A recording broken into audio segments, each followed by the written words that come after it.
Récemment sur la chaîne, je vous ai parlé d'un appartement connecté. Rien d'impressionnant technologiquement, il était équipé de domotique que l'on sait faire depuis un moment, mais qui ne sont toujours pas arrivés dans nos usages. Entre la lumière qui se gère avec des interrupteurs sans fil, les volets et autres chauffages qui se contrôlent depuis le smartphone sans bouger du canapé, certains d'entre vous se sont posé des questions. Ça fait rêver, mais au fond c'est quoi le but? Que l'être humain fasse le moins d'efforts possible, que tout devienne accessible à portée de doigt, qu'on ait plus à se lever de son canapé une fois rentré chez soi, cela devient limite ridicule que les technologies nous assistent autant. Plusieurs idées sont exprimées dans ce commentaire, mais globalement le message est: la technologie dont le but est de servir l'homme est-elle en train de le desservir? Déjà il est important de définir le terme technologie. Si l'on entend constamment parler de technologie pour ce qui est de smartphones, télé, appareils photo, etc., ça ne s'arrête pas à ça. La technologie, c'est l'étude des outils, des machines, des procédés et des méthodes employées dans diverses branches de l'industrie. On peut aussi la définir comme un ensemble cohérent de savoirs et de pratiques dans un certain domaine technique fondé sur des principes scientifiques. Si l'on veut être plus précis, la high-tech, la haute technologie, c'est tout simplement la technologie de pointe comme les drones, les objets connectés, etc. C'est elle qui définit les révolutions industrielles. L'histoire a été marquée par 4 d'entre elles. La première se situe au début du 19e siècle, bouleversée par l'apparition de la mécanisation, la métallurgie, l'extraction massive du charbon et l'invention de la machine à vapeur. 21 février 1804, c'est la date à laquelle on estime le premier train de l'histoire est lancé sur les rails. Près d'un siècle plus tard, fin 19e, l'apparition de l'électricité, du gaz ou encore le pétrole vont profondément changer l'industrie. Mais c'est aussi le développement des transports avec l'aviation, l'automobile ou encore de la communication avec le télégraphe et le téléphone aux alentours de 1870. La troisième révolution industrielle arrive dans la deuxième partie du 20e siècle avec le nucléaire. Mais elle marque surtout l'arrivée de quelque chose qui va vous parler, l'informatique. Les différentes révolutions industrielles sont donc marquées par la technologie. La première a utilisé la vapeur pour mécaniser la production, la seconde l'énergie électrique pour produire en masse, et la troisième l'électronique pour automatiser cette production. Quant à la quatrième révolution, elle est numérique et nous sommes en plein dedans. C'est la première révolution industrielle qui ne tient pas à l'arrivée d'une nouvelle énergie, mais au développement d'un mouvement, la numérisation. Il s'agit d'un monde virtuel permettant de piloter notre monde physique. Si les films d'Alex Proyas, de Brett Leonard ou encore de Steven Spielberg avaient vu juste quant à la direction du développement de ces technologies, est-ce que l'on retrouve le côté dystopique? À savoir, est-ce que la technologie va trop loin? Nous ne sommes qu'en 2018, on est très loin de voir des armées de robots dans les rues, mais nous voyons arriver de plus en plus de technologies futuristes censées améliorer notre quotidien. Nous parlerons de ces dernières dans une future vidéo. Mais dans un premier temps, nous allons parler non pas de futur, mais de ce que nous avons déjà. Avant d'arriver à la numérisation, il y a la miniaturisation, et avant elle encore, il y a la fusion. Par fusion, j'entends le fait de réunir différents usages sur une seule machine, comme le dessin, l'écriture et internet étaient réunis sur un ordinateur. La miniaturisation vient plus tard avec le smartphone qui a sensiblement les mêmes usages mais sur un format plus compact. Et faisons une pause pour constater ce que cette combinaison d'unification et de miniaturisation a remplacé dans nos vies. Ce petit bijou-là remplace à lui seul un téléphone, un appareil photo compact, un caméscope, un GPS, un micro, une calculatrice, un iPod, un réveil, une radio, une lampe de poche, un support de stockage, un agenda, une boussole, un moyen d'accéder à internet. Je vais m'arrêter là et je n'ai cité que quelques usages très basiques d'un smartphone. Si je voulais aller plus loin, je pourrais citer des exemples plus poussés comme le fait de pouvoir scanner des documents. Il y a plein d'applications pour ça qui remplacent un scanner, une imprimante. Ou encore une app qui m'est très utile depuis que je me professionnalise, DocuSign. Et je les remercie car c'est eux qui sponsorisent cette vidéo. DocuSign, c'est une application iOS, Android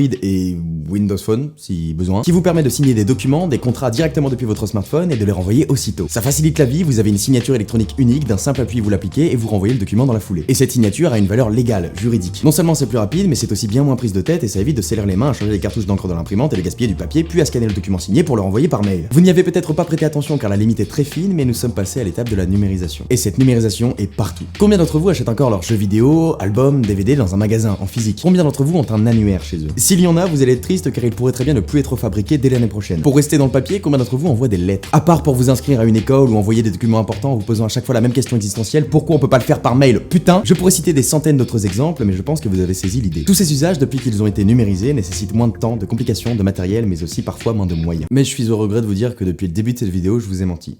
C'était pour la bonne cause, à savoir ne pas vous perdre dès les premières secondes de la vidéo. Là où je vous ai menti, c'est sur la définition de numérisation. Alors pas totalement, en fait la numérisation s'oppose à la production physique de documents qui sont à la base numériques. En gros, le fait de partir d'un document numérique pour l'imprimer afin de faire 2 traits au stylo dessus pour ensuite le scanner pour qu'il réapparaisse en numérique sur l'ordinateur, la numérisation elle trouve ça complètement con.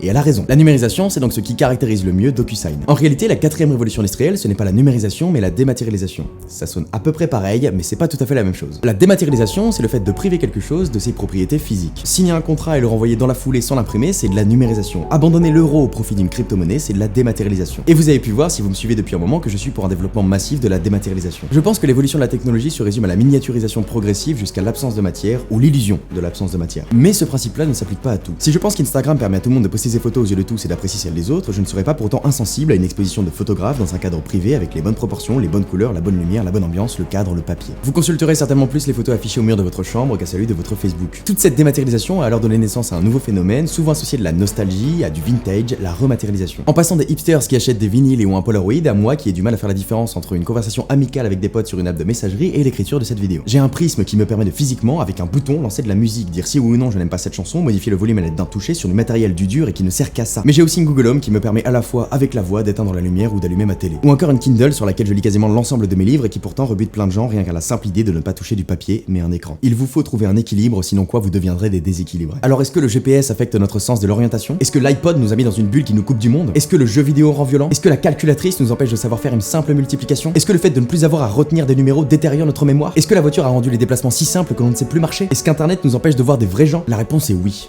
On peut répondre à toutes ces questions par l'affirmative à partir du moment où vous utilisez mal la technologie. Si l'on reprend la définition de technologie, c'est un ensemble de techniques censées vous servir et non pas l'inverse. Vous n'avez pas à regarder votre téléphone à chaque fois qu'il vous siffle. Vous n'avez pas à consulter absolument toutes les stories de votre feed Instagram. Ce n'est pas parce que je sors une vidéo que vous devez absolument la voir. Si, non, ça marche pas ça. Nous disposons d'outils formidables qui doivent être considérés et utilisés comme des outils. Comme Isaac Asimov le disait, on peut définir la science-fiction comme la branche de la littérature qui se soucie des réponses de l'être humain au progrès de la science et de la technologie. J'ai hâte de lire vos réponses dans les commentaires, ce sont vos réactions et vos usages qui déterminent non pas la technologie mais la progression de cette dernière. Le sujet de l'homme qui reste au fond de son canapé car il n'a plus à se lever pour allumer la lumière est un non-sujet. Le sujet de l'homme qui cherche continuellement des éléments extérieurs pour expliquer ses problèmes intérieurs est réel. La technologie assiste l'homme, mais c'est l'homme qui décide d'être en assisté. Merci à DocuSign d'avoir sponsorisé cette vidéo, merci à tous, c'était Rodolphe.